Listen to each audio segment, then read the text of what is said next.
Hello, Taurus. It's umomgtarot, and this is your Someone Secretly Talking About You tarot card reading.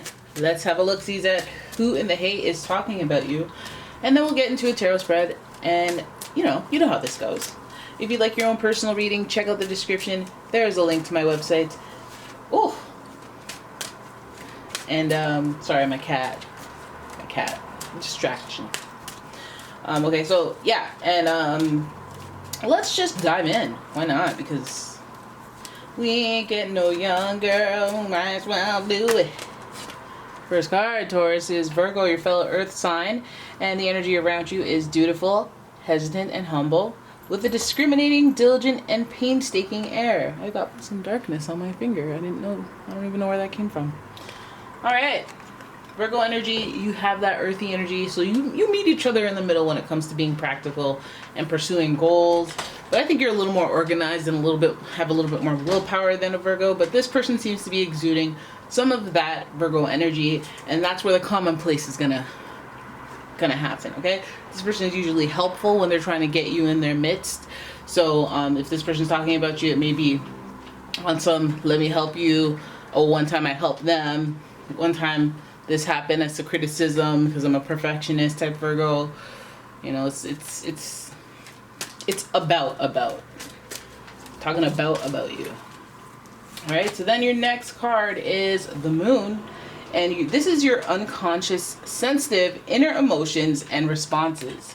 And so this kind of gives me that Virgo Moon energy, right? Where this person is going to project onto you because their internal values are that of a Virgo. And if they're projecting onto you, it's probably not the most positive because they're critical. So this person may have this inner subconscious feeling of you need to work harder. Think of these Virgo-like things. You need to do it better, faster. You need to be more efficient. You need to be able to handle more on your plate. This person will maybe look at you and be like, you're not doing much. You don't do much, because by their standards, what you do is not much. But by yours, you're like, hey, I'm not trying to stress myself into gray hair season. Or like, what? And then the Moon is all, hey, don't! Cat scratching the couch. The Moon is associated with Cancer energy. And so this is also very moody and emotional. So it could be very impulsive or just like reactive as far as their feelings where they say this stuff. Okay, and it's giving emotional, it's giving reactive. Yeah, with Aries, we have the energy around you is dynamic and spontaneous. Crusading impulsive action is likely. So it is giving something of a, this person may be critical. They may have said something that they're projecting their insecurities. They may have said something about you that says more about them than you. So let's have, is your mouth watering too? Because mine is. I want to see what, hey yo, what did you say? What incarnation did you say? Hilda, do you think you are? Right, if you're cross-watching. But yeah, let's have a look. See, I'm using the Pre-Raphaelite Tarot to figure this one out. This person is talking about you. We kind of have an idea of what their vibe will have them say. Let's do this. Oh, snap. We got the King of Swords right off the bat. And it was funny because, like, in my mind, I was like, oh yeah, I forgot to bring up the fact that Aries is ruled by Mars, planet of conflict and chaos. But a good driving spirit, that's the good side of that fiery energy, is you can power through stuff. You can not quit and stuff. But then we have that, if that energy is projected through your face, through your mouth, through your mind and your hands with the sword in it, damn. This person, it feels like they're coming from a critical place, a highly critical place. It's like not like they think they're better than you, but they think they're the authority on whatever it is they're speaking about. Like they know better. Like they know better than you. They would know. So you should be listening to them.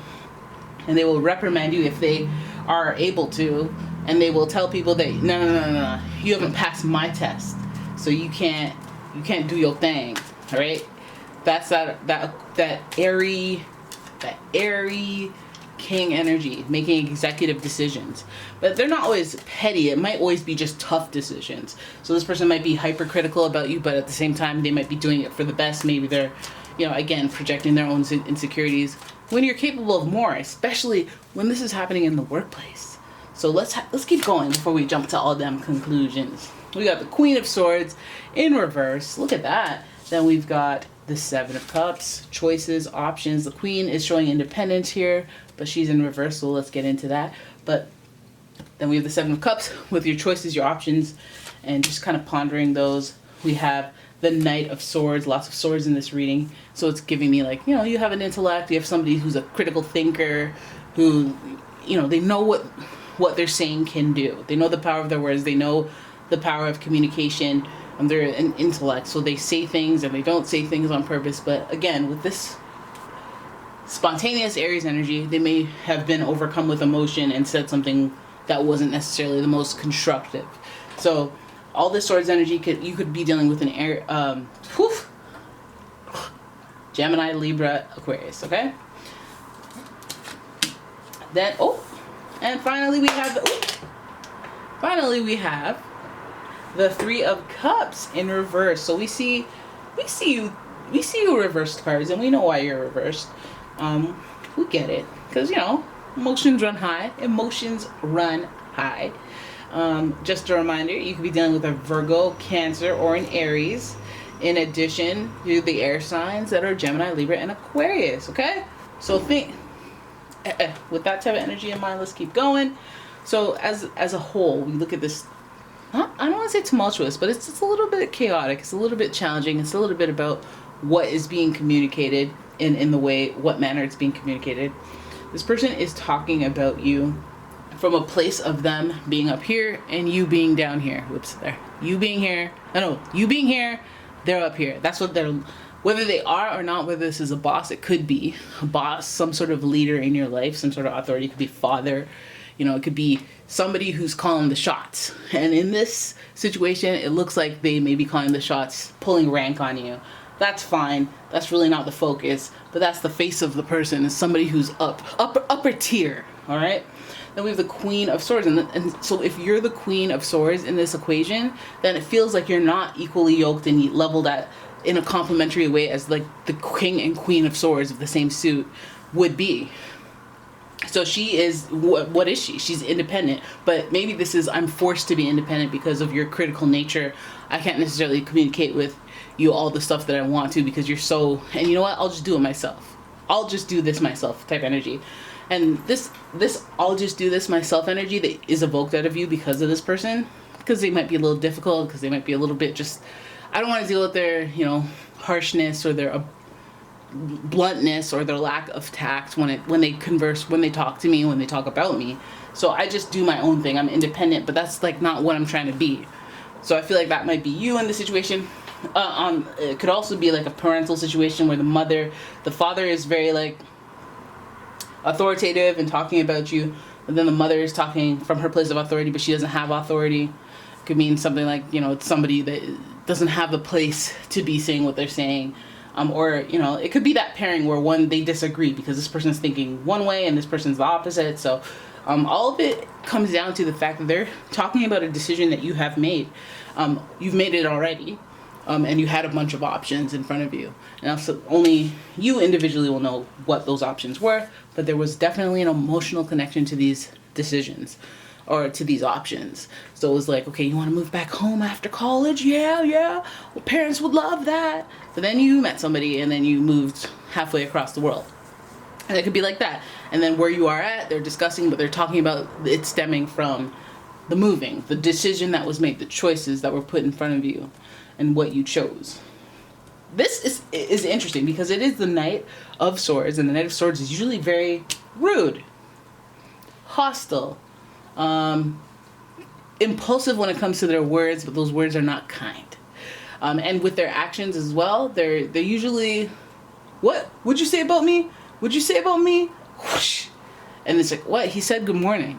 Oh, I didn't hear that, but whatever. I don't care. I already, they're like, act first and think later.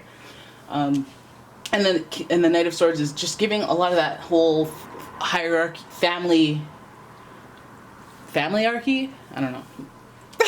But it just feels like that. It feels like there's some sort of aggression or some sort of like challenge involved with these people that show their faces. These are the faces. So it could be even a younger sibling involved, or it could just be, you know, this is the dynamic. The parents not agreeing and the rude, disgruntled other party that is involved in this situation. And I feel like these choices are what has made this person so maybe aggressive, rude, short-tempered. There's been long-term effects based on one of your choices this person's talking about. Maybe it's just some of these. I feel like if they're talking about this, it feels like you already know about it. It feels like you already know about it. Like they've complained about this before. They've said, oh, well, you had to go and... Remember that thing you did back in 2008? Yeah. And ever since then, what's-his-face hasn't been able to do whatever. Some foolishness like that they're talking about. They're, you know, tracing... I don't know if they're rewriting history, but they're definitely referencing it. All right, so, and then I feel like they bring this up because they feel like something about your choice was unfair. They snuck the scale in here, in the swords, but that's okay because Libra is associated with that scale, and that's about having balance. And I feel like this just gives me the vibe that this person's complaining about something that just didn't seem fair. Now, if it is a sibling complaining about your choices, like let's say you're part of a family that was doing well when you decided to take post-secondary education, and they said, hey, yeah, we're funding this.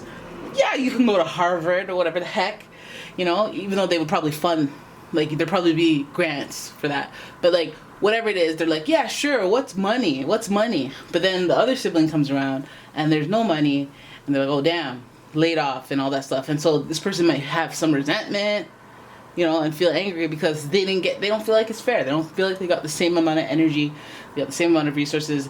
There's logically a reason for it, but they still feel the feelings of, this is unfair. If only you didn't choose to spend all that money on this, then maybe, maybe their logic, there's a lot of ways to go about this. But I feel like there's just some upheaval because of each person's perspective. As you can see, this person's a person of order, this King of Swords. They just want results. 1 + 1 = 2. Next. 1 + 1 = 2. Next. Right? Oh, that's messing everything up? Off with its head. You know, I don't have to... The King of Swords is like, I'm not going to put my emotions into this. Like, these decisions have to be made. Like, done.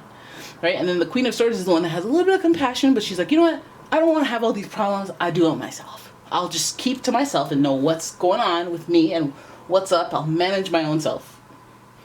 All right, independence. There's a little bit of attitude in there. There's a little bit of attitude. So, you know who these people are, and you know what choice you made that would have them kind of be like, oh, let me talk about that. Because what they should have done was, because we already had critical energy heading into this reading. So we know that these are like a parental above, and if you're not the partner of, and this person is a little bit authoritative, maybe they pay for the pentacles of life, the lifestyle, and so they're just like, well, you should have, da da da da da. But regardless, it is about a choice that you made that they have some sort of like maybe resentment for, or just some criticism for, that they felt like was unbalanced, an unbalanced decision. Okay, and then we have the Three of Pentacles. Three of Cups in reverse. This represents, maybe it was about you going out with your friends. You went out with your friends. You went and met up with somebody from the past. No, reconciliation of some sort. You met up with some mutuals and somebody else was there. Maybe this person didn't approve of it. But this is about reunion and celebration, parties. Maybe this person says you're spending too much time partying. Maybe they're saying you spend too much money on partying. We don't have any pentacles here, so maybe they don't like it. They don't like the communication style that you associate with when you go out and hang out with and spend time with people. Maybe they have some criticisms for that. But either way, the choices that you make, I guess, regarding possibly friendships, relationships that you have outside of them, anything that is relevant to that emotional reunion type thing. Like, oh, I haven't seen you in so long. Yeah, lately I've been reconnecting with old friends. Maybe this person isn't necessarily here for it. And if this is a parental situation, you could see why, because they don't want you to fall in to things with friends that you fell out with. All right? So Three of Cups is usually celebratory and great and positive and all that stuff, but we have to be wary because this is in reverse. So we know there's a little bit of a what's going on there? Like, why isn't it pure positive energy when we head into this reconciliation you know, coming together type thing, reunion. Maybe there's some kinks to work out. Maybe there's some fighting. There's some Knight of Swordsing to do. Like maybe saying, get those little petty jabs out of your system by saying them out loud to your face. And, you know, somebody's got to iron out the kinks. But the reason I go with a little bit of conflict, again, is that Mars energy from Aries. And so, yeah, this person, these people got lots of things to talk about. I think it's the air signs are the culprits. I think it is somebody of a higher authority. It's giving parental. But it could be siblings, it could be older siblings, it could be anybody that is of some sort of above you in your life, from your perspective. Alright, so there it is. That is your reading. I hope you guys enjoyed it. If you did, please give the video a thumbs up and subscribe to my channel. Leave a comment, share the video, and if you'd like your own personal reading, check out the description. There's a link to my website, as well as a link to my Etsy shop. And yeah, thank you for watching. I will see you in the next one. Bye-bye.